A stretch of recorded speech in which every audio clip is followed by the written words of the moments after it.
예수님의 동생 야고보는 야고보에서 지혜에 대해서 이야기하고 있습니다.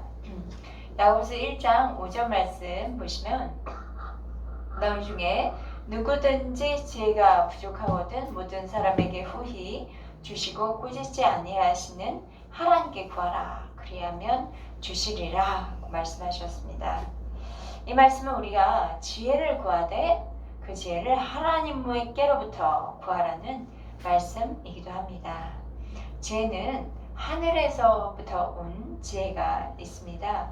이것은 위로부터 난 지혜이기도 합니다. 그리고 반대로 땅 위의 것인 세상적인 지혜가 있습니다. 이렇게 야고보가 하늘로부터 난 지혜와 땅 위의 지혜를 구분한 것을 보면 하나님께서 주시는 지혜를 가지고 살아가는 사람들과 또 세상의 지혜로 살아가는 사람들의 삶에는 차이가 있다는 것을 보여줍니다. 오늘의 본문 말씀을 통해서 하늘의 지혜와 땅의 지혜를 비교해 보고 또 우리는 그러면 어떻게 살아가는 것이 지혜로운 삶으로 살아가는 것일까 묵상하면서 결단하는 그런 저와 여러분 되기를 바랍니다.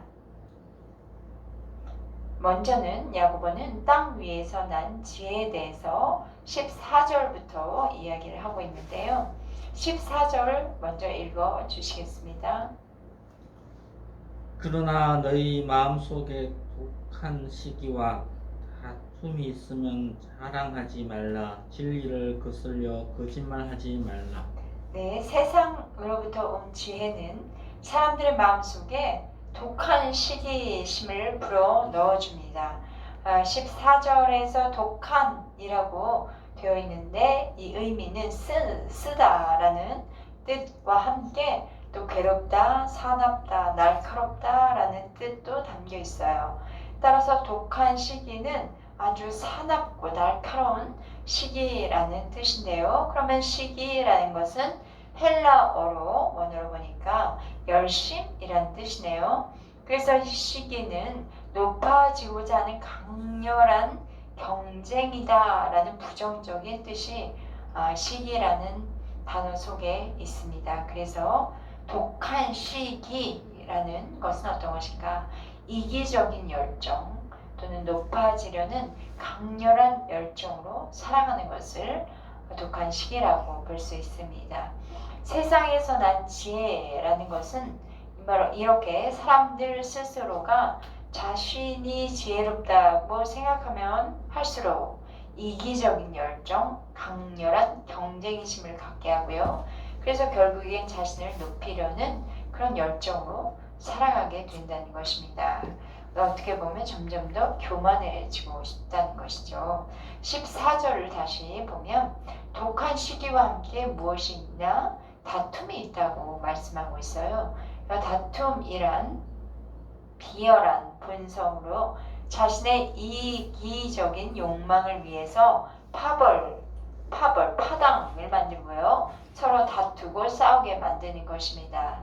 이 세상에 속한 지혜는 자신의 출세만을 위한 열정을 가지고 또 자신의 이기적인 욕심만을 채우기 위해서 그런 열정을 가지고 살기 위한 것이거든요. 결국은 자신의 목적 달성을 위해서는 파벌이나 파당도 만들어서 분열하게끔 그렇게 만드는 것입니다.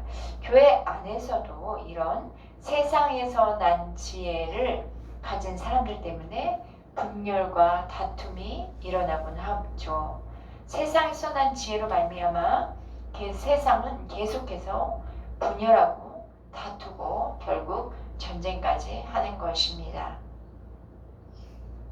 이러한 지혜는 어떤 것인가 더 계속 설명하고 있는데 15절 읽겠습니다. 이러한 지혜는 위로부터 내려온 것이 아니요 땅 위의 것이요 정욕의 것이요 귀신의 것이니. 세상의 지혜는 땅 위의 것이라 말씀하셨는데요. 독한 시기와 다툼을 주는 것이죠. 땅 위의 것이란 말은 세상적이다 라는 거예요. 세상의 지혜는 그 목적이 세상에만 있기 때문에 세상적인 것에 관심을 갖고 또 세상적인 방법으로 모든 것을 해결하려는 경향이 있습니다. 이 세상적이다란 말에는 하나님은 전혀 끼어들 여지가 없는 것입니다. 그런 세상적인 지혜는 하나님이 계시지 않기 때문에 정욕적이고 귀신의 것이라고 표현합니다. 정욕적이다라는 말은 영적인 것과 반대되는, 그러니까 하나님과의 개념이 없는 개념으로 철저하게 육신적인 것을 말해요. 철저하게 자기 자신만을 위해 모든 것을 하려는 것이죠. 이것과 관련해서 주신 말씀이 고린도전서 2장 14절 말씀에 있습니다. 제가 읽겠습니다. 육에 속한 사람은 하나님의 성령의 일들을 받지 아니하나니 이는 그것들이 그에게는 어리석게 보이며 또 그는 그것들을 알 수도 없나니 그러한 일은 영적으로 분별되기 때문이라.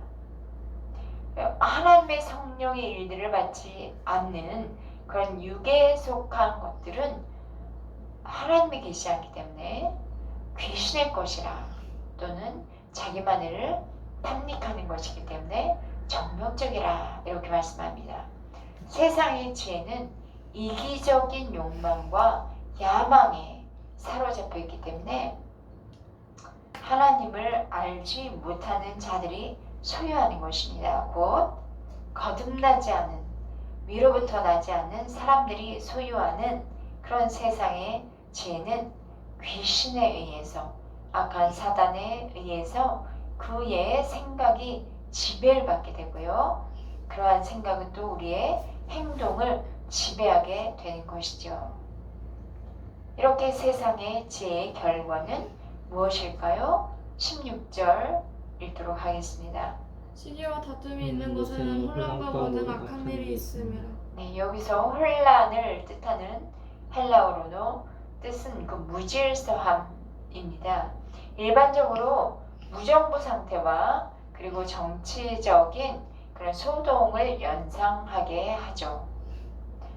또한 악한 일에 해당하는 헬라어의 뜻은 하나님과는 전혀 가까워질 수 없는 그런 악한 행위를 나타냅니다. 하나님과 전혀 가까워질 수 없는 악한 행위는 우리 각자의 삶을 돌아보면 어떤 것이 있을까 좀 유추해 볼 수 있어요. 그러므로 땅의 지혜는 시기와 그 다툼인 이기적인 욕망, 또 정욕적인 열정, 야망으로 살게 하기 때문에 사실은 아무런 열매나 유익을 주지 못하고 오히려 우리들의 삶에 또는 우리들의 영의 생명을 파괴시키는 그런 무질서와 악한 일을 만들어낼 뿐이라는 것이죠.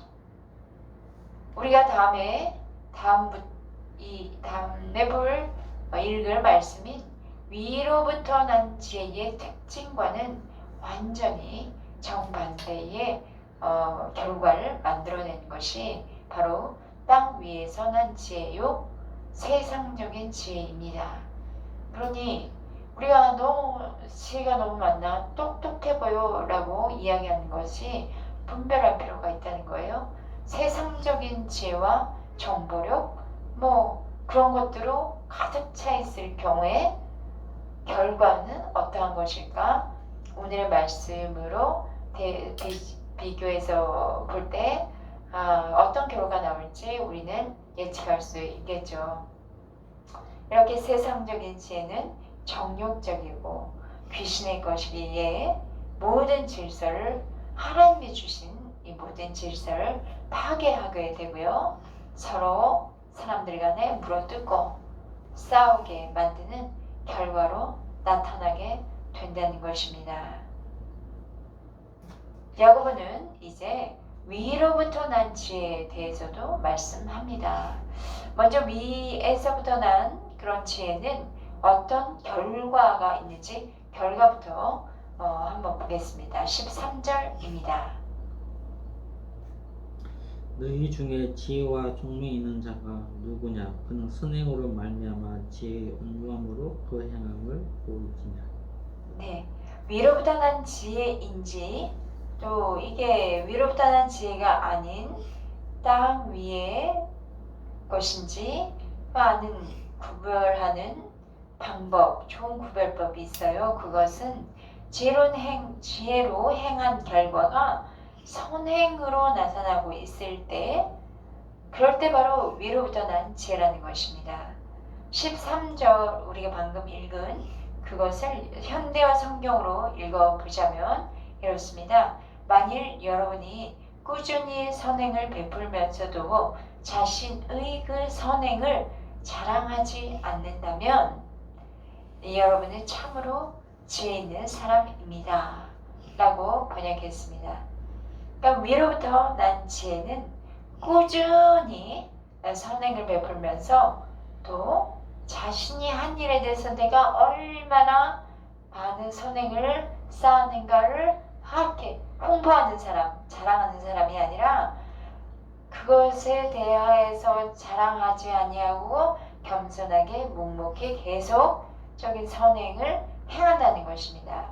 그래서 이것에 대해서 예수님이 말씀하신 부분은 마태복음 6장 3절 말씀에 있는데요. 너는 구제할 때에 오른손이 하는 것을 왼손이 모르게 하여 라는 말씀이 있습니다. 바리새인들은 자신이 행한 구제와 선행에 대해서 그 소문을 냈어요. 예수님은 너희가 행한 선행을 오른손이 한 일을 왼손도 모르게 하라고 그들에게 말씀하셨습니다.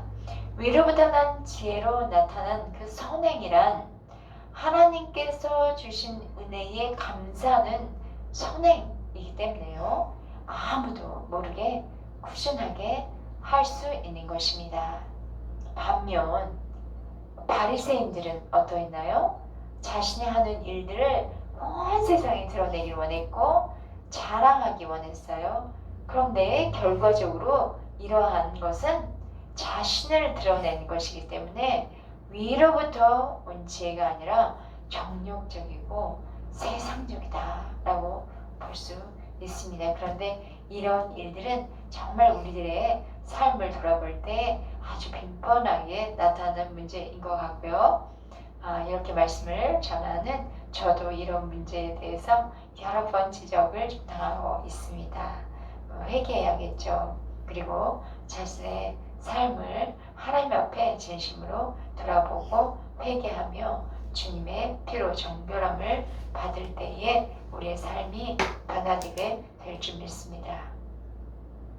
우리가 선행을 할 때에 또 지혜의 온유함으로 하라는 말씀이 있는데요. 온유함이라는 것은 모든 것을 포용하는 것으로 이런 모든 것을 포용할 수 있는 마음은 바로 성령님께서 주신 마음이죠. 성령님이 우리를 터치하지 아니하신다면 우리의 지식만 가지고 성경 지식만 가지고 온유해 줄 수 있지는 않은 것 같습니다. 바울은 갈라디아서 5장 22절과 23절에 이렇게 말씀하고 있어요. 성령의 열매에 대해서 말씀하시는데요. 사랑과 희락과 화평과 오래 참과 자비와 양성과 충성과 온유와 절제다 라고 말하고 있어요. 이 중에 하나라도 우리가 온전한 열매를 맺고 있으신가요? 이렇게 성령에 충만한 사람은 온유한 사람입니다. 성령에 충만한 사람은 모든 사람을 품어줄 수 있는 넓은 마음을 가진 사람입니다. 우리가 이렇게 점점 더 성숙하여 가서 성령의 열매를 맺는 그런 사람들이 되었으면 좋겠습니다. 우리가 다른 사람을 온유함으로 품어주고 선행을 하는 사람이라면 위로부터 난 지혜를 우리도 소유하고 있다. 그 증거가 나타나고 있다고 보여줍니다. 18절 말씀 읽어주시겠습니다. 화평하게 하는 자들은 화평으로 심어 의의 열매를 거두느니라. 네, 18절은 이제 18절부터는 위로 난 지혜에 대한 그런 결론이라고 할 수 있어요. 의의 열매에 해당하는 헬라어를 보니까 의의 열매는 의로 이루어진 열매이다 라는 뜻입니다. 의는 하나님께서 기뻐하시는 모든 행위가 나타나는 것을 의의 열매라고 할 수 있는데요. 하나님이 이루시는 화평과 밀접하게 연결되었다고 할 수 있죠. 이러한 화평으로 나타난 의는 이기적인 욕망, 또 야망에서 비롯된 무질서함, 악한 행위에서는 생겨날 수 없는 게 바로 화평으로 나타난 의입니다. 오직 화평 가운데 맺어질 수 있는 열매라는 것이죠.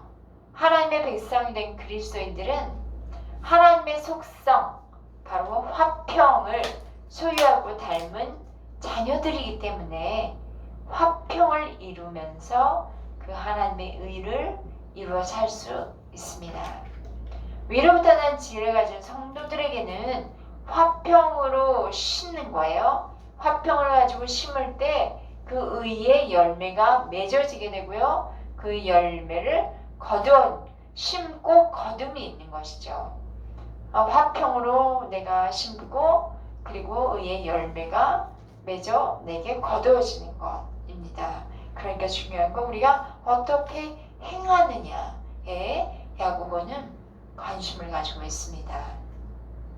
땅 위에 즉 세상에 속한 지혜는 독한 시기와 다툼을 일어나게 하지만 위로부터 난 지혜는 화평으로 심게 하시고 의의 열매를 우리가 거두게 하십니다.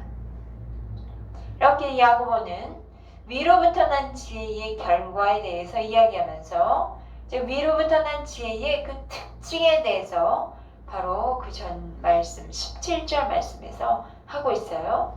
위로부터 난 지혜, 하나님으로부터 온 지혜의 특징은 무엇인가요? 17절 읽어주시겠습니다. 오직 위로부터 난 지혜는 첫째 선결하고 다음에 화평하고 관용하고 양순하며 긍휼과 선한 열매가 가득하고 편견과 거짓이 없나니. 네, 성결 그리고 화평, 관용, 양순 그리고 긍휼, 선한 열매, 편견과 거짓이 없다. 이것이 바로 위로부터 난 지혜의 모습, 특징이다.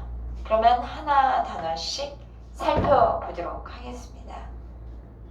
27절 말씀은 이제 오늘의 요절 말씀이라고도 볼 수 있습니다. 성결은 하나님으로부터 온 죄의 아주 기본적인 특성입니다. 성결이란 순결이라고도 할 수 있어요. 이 성결은 하나님의 속성 중에 하나인데요. 하나님은 악과 거짓이 없는 오직 순결하신 분이십니다. 하나님이 하시는 모든 일은 순결합니다. 따라서 하나님에게서 온 지혜는 순결하고 성결한 것이 당연하죠. 하나님으로부터 온 지혜를 그 가운데는 거짓이나 권모, 술수가 있을 수가 없습니다. 17절 다시 보니까 오직 위로부터 난 지혜는 첫째는 성결하고 우리 성결을 보았고요. 다음에 화평하고 라고 나와 있는데요. 화평은 평화를 사랑하고 평화를 내게 가지고 있는 것입니다. 그런 말씀이 있었죠. 그 하나님의 나라는 오직 성령 안에서 의와 화평과 희락이라 말씀이 있는데 이 평화를 가지는 것이 바로 화평입니다. 이것은 독한 시기와 대조를 이루게 되죠. 독한 시기하고 거리가 먼 거예요. 위로부터 난 그 지혜는 모든 이에게 화평을 가져오는 결과가 나타나게 된다는 것이죠. 우리 하나님은 우리 예수님을 통해서 화평을 이루셨어요. 하나님과 사람 사이 원래는 원수, 죄로 말미암아 원수지간이었던 이 사이를 화평을 이루셨어요. 그리고 사람과 사람의 사이에서도 화평을 이루셨습니다. 하나님으로부터 온 지혜를 가진 사람은 자신의 목적 달성을 위해서 싸우고 다투는 자가 아니라 오히려 싸움이 있는 곳에 들어가서 평화를 이루는 사람들이 바로 하나님으로부터 온 지혜를 간직한 사람입니다. 우리는 하나님께서 주신 지혜를 가진 성령의 사람들이죠. 그러면 평화의 도구가 되어서 우리가 살아가는 모든 곳에 그리스도의 평화, 이건 뭐 인간적인 타협을 이야기하는 건 아닙니다. 그리스도의 평화가 임하게 하는 역할을 감당해야 합니다. 주여, 나를 평화의 도구로 사용하여 주옵소서 라고 기도하는 저와 여러분 되기를 주님의 이름으로 축복합니다. 7절 계속 보니까 우리가 위로부터 난 지혜는 하고 정결하고 화평하고 보았고요. 이제 관용에 대해서 보겠습니다. 관용이란 어떤 주로 사용된 것이 왕으로부터 하나님의 왕으로서 그 대신 하나님의 성품을 묘사할 때 관용이라는 표현을 하는데요. 죄인에 대해서 단호하게 그 하나님의 공의를 가지고 징벌할 수 있죠. 왕이신 하나님은 공의로 징벌하는 다스림을 하실 수 있지만 그러함에도 불구하고 용서하고 장대의 생명을 내어주시기까지 인내하시는 그 온유와 자비, 그것이 바로 관용입니다. 빌립보서 4장 5절 말씀에는 너희 관용을 모든 사람에게 알게 하라 주께서 가까우시니라 말씀하고 있습니다. 관용이란 단어를 현대어 성경으로 보니까 또 예의가 바르다라는 번역도 있고요. 공동 번역으로는 점잖다라는 번역이 있어요. 하나님이 주시는 지혜로 살아가는 성도 모든 사람들에게는 내게 잘해준 사람에게만 뿐만 아니라 내게 적수가 되더라도 그 적수된 사람을 정죄하고 찌르기보다는 온유와 자비를 베풀어야 합니다. 또 예의 바르고 점잖게 행동해야 한다는 것이죠. 예수님을 나는 믿는다고 하는데 저도 이 문제에서 많이 걸리는 문제예요. 작은 일에도 참지 못하고 바로 화를 내고 아주 얄밉게 행동한 사람이 있어요. 그럼 위로부터 난 지혜가 아직은 부족한 사람입니다. 17절 계속 읽어보면 오직 위로부터 난 지혜는 첫째 성결, 그 다음에 화평, 관용하고 다음에는 양순하며 라고 적혀 있습니다. 양순이란 잘 순종하는, 또 유순한 이런 뜻을 동시에 포함하고 있습니다. 이것은 교만에서 진리를 대적하는 그 14절의 말씀하고 아주 대조되는 말씀인데요. 위로부터 난 지혜는 하나님께 철저하게 순종하면서 다른 사람들에게는 그 순종하는 마음으로 부드럽게 대하는 태도입니다. 그러면 이제 17절 오직 위로부터 난 지혜는 성결, 다음에 화평, 그리고 관용, 양순하며 다음에 긍휼과 선한 열매가 있습니다. 긍휼과 선한 열매 이 두 가지는 밀접한 관계가 있어서 또 같이 설명을 하겠습니다. 긍휼은 가난하고 공경에 처한 병든 자들을 실제로 도와주는 마음 자세입니다. 이것은 내가 그 자리에 함께 가서 함께하며 도와주는 그런 자세예요. 그러니까 긍휼한 마음이 있는 사람은 그냥 아이고 불쌍하다라고 끝나는 사람들이 아니라 그를 실제로 도와줄 수 있는 실제적 마음을 가진 사람입니다. 긍휼을 베풀지 아니하는 자는 긍휼이 없는 심판을 도로 나도 받아요. 그래서 야고보서 2장 13절에 이런 말씀이 있죠. 긍휼을 행하지 아니하는 자에게는 긍휼 없는 심판이 있으리라. 긍휼은 심판을 이기고 자랑하느니라. 그러면서 예수님도 비슷한 말씀을 하십니다. 마태복음 5장 7절 말씀. 긍휼히 여기는 자는 복이 있나니 그들이 긍휼히 여김을 받을 것이요. 내가 긍휼히 여기면 나에게 돌아오는 것이 하나님의 긍휼, 사람들의 긍휼이라는 것을 말씀하고 있습니다. 또 마태복음 9장 13절에 이런 말씀이 있어요. 너희는 가서 내가 긍휼을 원하고 제사를 원하지 아니하노라 하신 뜻이 무엇인지 배우라. 나는 의인을 부르러 온 것이 아니라 죄인을 부르러 왔노라 말씀하십니다. 곧 예수님은 제사, 하나님께 제사 드리는 그것만 가지고는 하나님의 진정한 마음을 담는 사람이 아니라 하나님의 긍휼한 마음을 가지고 죄인 된 자, 병든 자들과 함께하는 것이 바로 하나님이 기뻐하시는 제사라는 말씀을 하고 있습니다. 우리가 긍휼을 베풀 때의 결과는 선한 열매로 나타나게 됩니다. 하나님이 주시는 지혜로 살아가는 사람들의 마음에는 사람을 불쌍히 여기는 마음과 긍휼을 베푸는 실제로 긍휼하기 때문에 도와줄 수 있는 마음이 늘 함께 있어서 그로 인한 선한 열매를 맺게 되는 것이죠. 17절 다시 보시면 마지막 우리가 보겠습니다. 오직 위로부터 난 지혜는 첫째 성결이요 다음에 화평이요 간용이며 양순이며 긍휼과 선한 열매까지 우리가 살펴보았고요. 그것이 가득하고 그 다음에는 편견과 거짓이 없다라고 이야기합니다. 편견은 불확실하지 않은 치우치지 않은 이란 뜻이 있습니다. 사람들을 대할 때에 치우치지 않는 시선으로 바라보고 그를 있는 모습 그대로 인정하는 것이 편견입니다.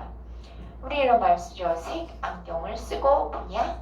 이런 말이 있어요. 우리 눈에 색 안경을 벗어버리고 선입관을 벗어버리고 모든 사람들을 있는 모습 그대로 순수하게 볼 수 있는 우리의 시선이 필요합니다. 우리가 편견 갖고 상대방을 대한다면 어떻게 해요?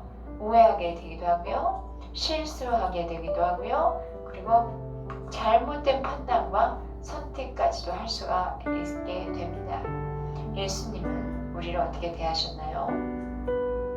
예수님은 우리를 모두 다 동일한 인격체로 인정하시고 편견 없이, 그러니까 너가 얼마를 가지고 있는가, 어떤 직위에 서 있는가, 얼마나 많은 지식적인 것을 채우고 있는가, 남녀의 성별, 얼굴은 까만색인가 흰색인가 이런 것이 없이 대하셨습니다. 하나님께서 이 편견 없이 우리를 있는 모습 그대로 대하듯이 우리도 주님의 사람이라면, 위로부터 난 지혜를 가지고 있는 사람이라면 다른 사람들에 대한 편견을 버리고 그리고 그들을 있는 모습 그대로 대하는 것이 참으로 중요합니다. 또한 거짓이 없어야 하는데 라는 말은 거짓이 없다, 위선이 없고 성실한 진정성이 있는 것을 이야기합니다. 예수를 믿는 사람들 하는 말, 신뢰감이 있어야겠죠. 그런데 예수 믿는 사람들이 말만 잘해. 그런데 그 지나쳐서 허풍쟁이야. 말만 잘하고 진실함이 없어 라는 말을 들을 수도 있지 않을까요? 하나님이 주시는 지혜는 진실하고 거짓이 없습니다. 저와 여러분에게 하나님이 주시는 지혜로 가득하여서 성결하고 화평하고 간용하며 양순하고 또 긍휼과 선한 열매 가득하고 편견과 거짓이 없이 살아가는 성도가 되어서 모든 상황 가운데서도 모든 상황이라는 일이 잘 풀릴 때도 있고 일이 잘 풀리지 않은 악한 상황이 있을 수도 있어요. 어려움에 처할 때도 있어요. 그런 가운데서도 화평으로 심는 자, 의의 열매로 거두는 자로서의 삶을 살아갈 수 있게 되기를 바랍니다. 가을입니다. 추석입니다. 풍성한 열매가 가을 거지로 인해서 풍성한 열매가 맺히는 이 풍요로움을 누릴 때 풍요로운 영적 추석을 누릴 수 있기를 바랍니다. 의의 열매, 믿음의 열매, 축복의 열매를 거두어 진정한 풍요로움으로 감사가 넘치는 예봉교회 모든 가족 되시기를 축복합니다. 성령님께서 우리에게 오직 위로부터 난 지혜를 가득 부어주셔서 하나님 주시는 지혜를 사용함으로 내가 풍요로울 뿐만 아니라 온 세상을 풍요롭게 하는 그런 믿음의 자녀들 되시기를 축복합니다. 기도하시겠습니다.